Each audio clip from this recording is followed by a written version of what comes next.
Hello, everyone. This is Devin Thorpe for Your Mark on the World, and we have today with us Samir Halai, the co-founder and chief design officer of SunFunder, which is doing the great work of financing solar deployments in the developing world for people, generally speaking, who don't have access to any electricity. It's a remarkable work. It's fun and exciting. And Samir, thank you very much for being with us today. We're excited to learn more about what you're doing. Thank you for having me here.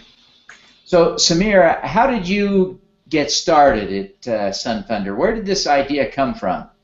So, Ryan, who is a co-founder of the company, he used to work at Wells Fargo in the US, and he was mainly involved with solar finance for projects in the US. They have a big portfolio of hundreds of millions of dollars of investments that they did in the US market.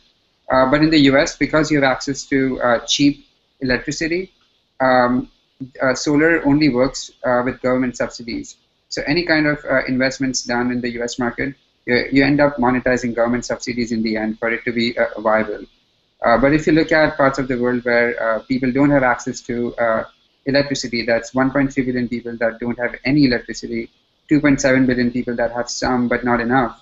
They really rely a lot on kerosene and diesel and other kind of fossil fuels for lighting and electricity. There's also 600 million people that have cell phones but no means to charge them, so they stay off all the time. So they don't really have access to information either. In those regions, the economics are very different. So 10 months of kerosene money is enough to buy a solar system that will last a family 5 years. It's just that families don't have 10 months of kerosene money up front. They are going week to week. They spend 80% of their income on energy. So that's kind of where this idea came about. Like, there was a big need for financing in these regions to get people to switch from kerosene and diesel to solar, and then because of the economics, it would pay for itself over time. And it was a reliable way of generating new business. So that's kind of how it got started.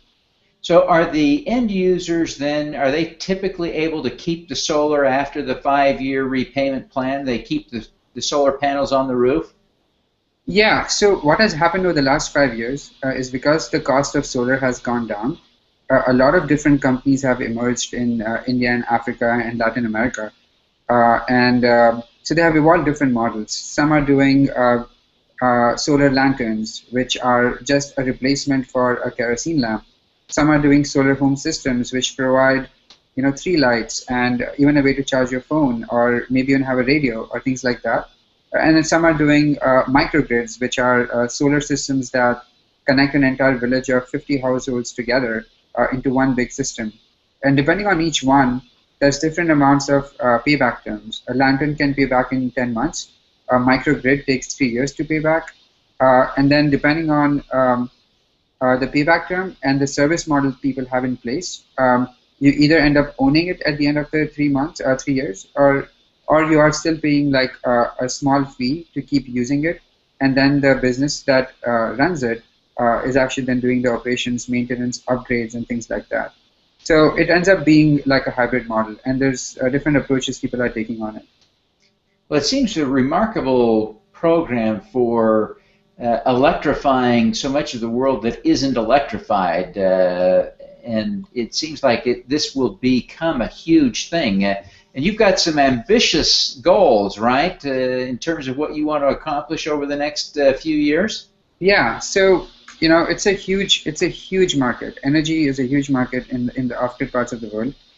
Some estimate that we need $100 billion to move the needle on converting everyone into cleaner, cheaper, better access to energy. Our goal is to raise $1 billion by 2020, and we started this a little less than 2 years ago. And so far, we have raised and deployed $700,000. But we're already on track to hit $5 million by the end of this year, and our goal is to get to $20 million by the end of next year. So we're taking and we're ramping up, and our goal is to get to $1 billion by 2020. Well, that'll be a huge contribution toward electrifying the part of the world that is still lacking electricity, and at the same time moving them to the cleanest conceivable power source. It's really exciting to think about this. So tell us a little bit about your business model. You're not lending to the end users, right? That's correct. So we identify companies that are doing work on the ground. These are usually someone that's local or someone that has a collaboration with a European or American company, and they start off a way to kind of bring solar energy to a region. And typically, it starts off with solving the technology problem, like figuring out what's the right product with a combination of specifications that's going to work in a region.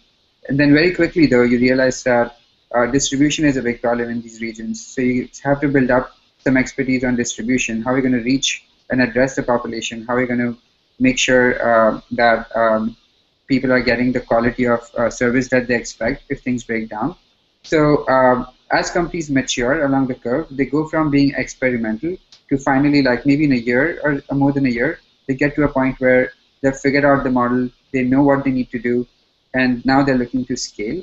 At that point, they need access to a lot of financing. Just that they want loans. They want loans so they can buy inventory. They want loans so they can build out a distribution infrastructure in a different region. And that's where they're considered very risky by traditional banks. So they don't get access to capital to grow.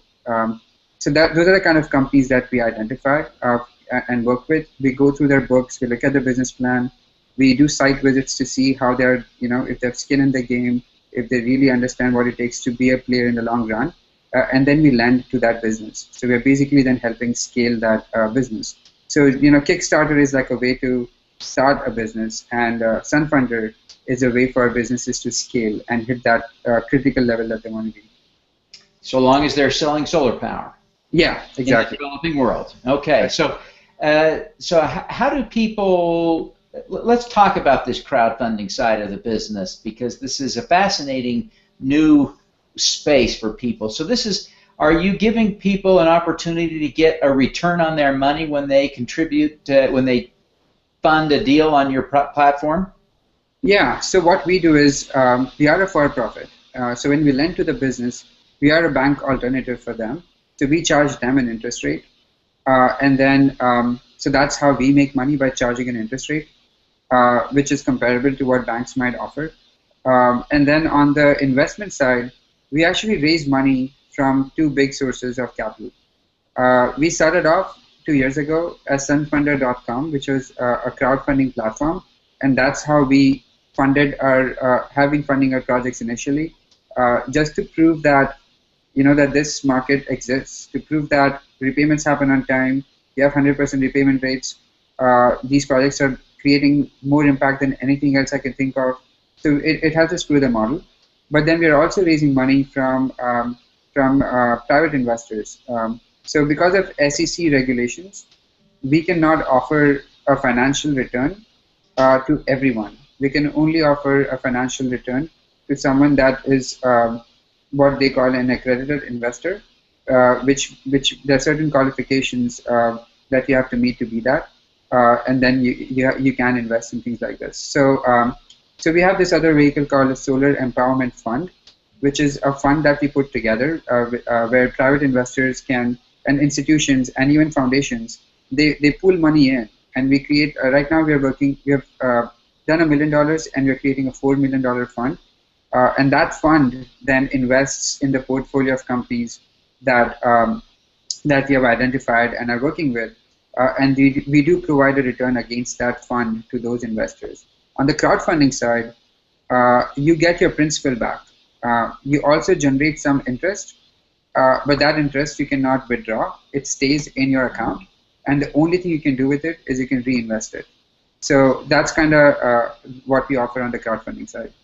But does that mean that if someone puts in, say, $10,000 and earns over a 2-year period, say $1,000 worth of interest, that they could take their $10,000 out and just keep the $1,000 reinvested with you? That's correct, and that's what a lot of our funders have been doing. In fact, it's not just the interest. Because we are doing short-term loans, I was talking about the U.S. market. In the U.S. market, solar loans have been 20-year, 30-year loans. But the kind of loans we are doing in the developing world are 1-year to 2-year loans. So what happens is every 3 months, I'll just take the example of $100. If you invest $100 today, every 3 months you're getting $25 back.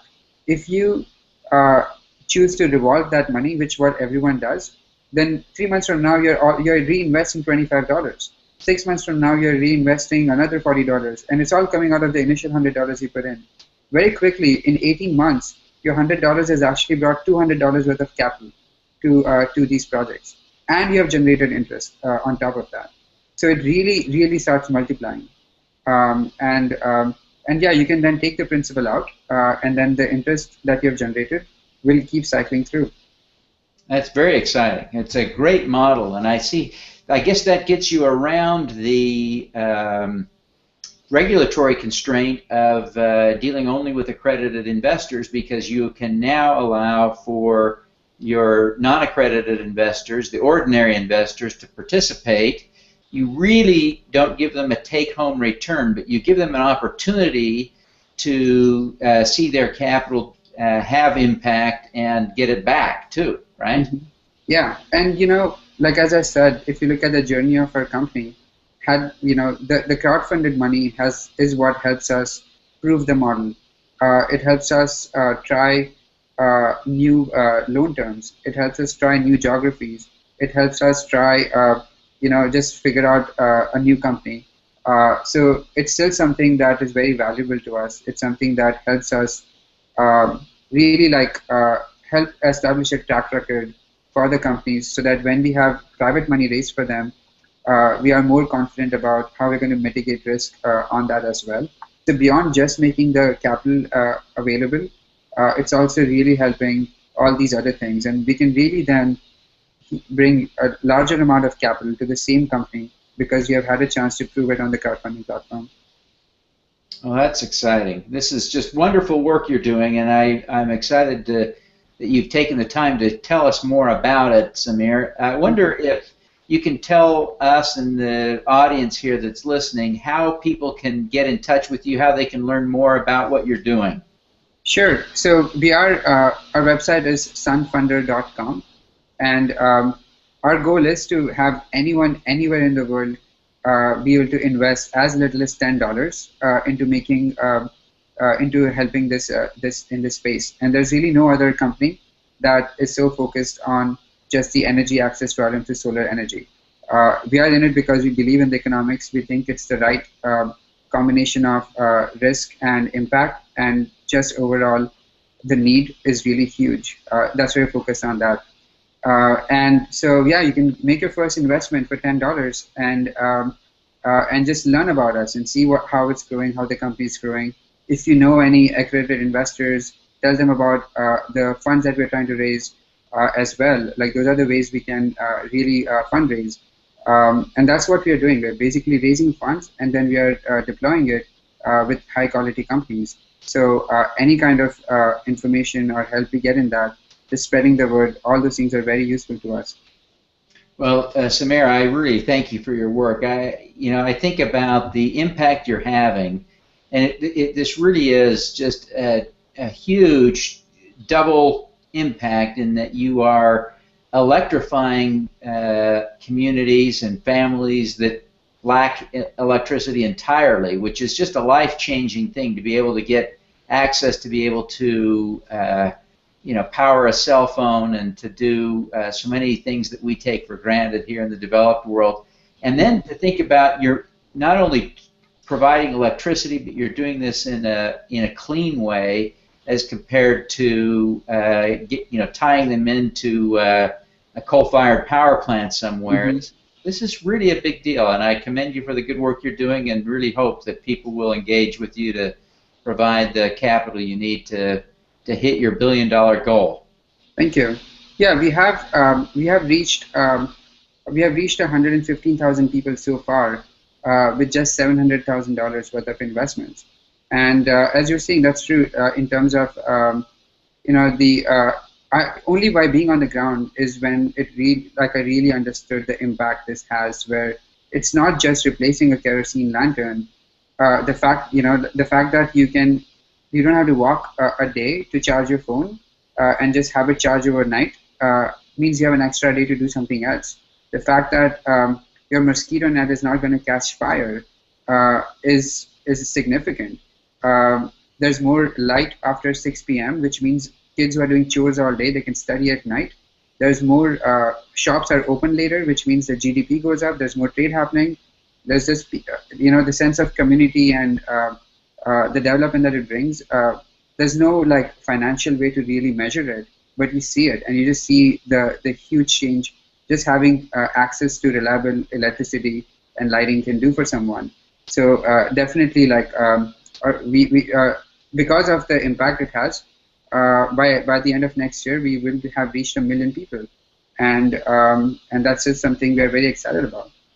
That is fantastic. Well, Samir, I'm tremendously grateful for you taking the time to be with us again today. I really appreciate it. Thank you. All righty, let's do some good. Thanks.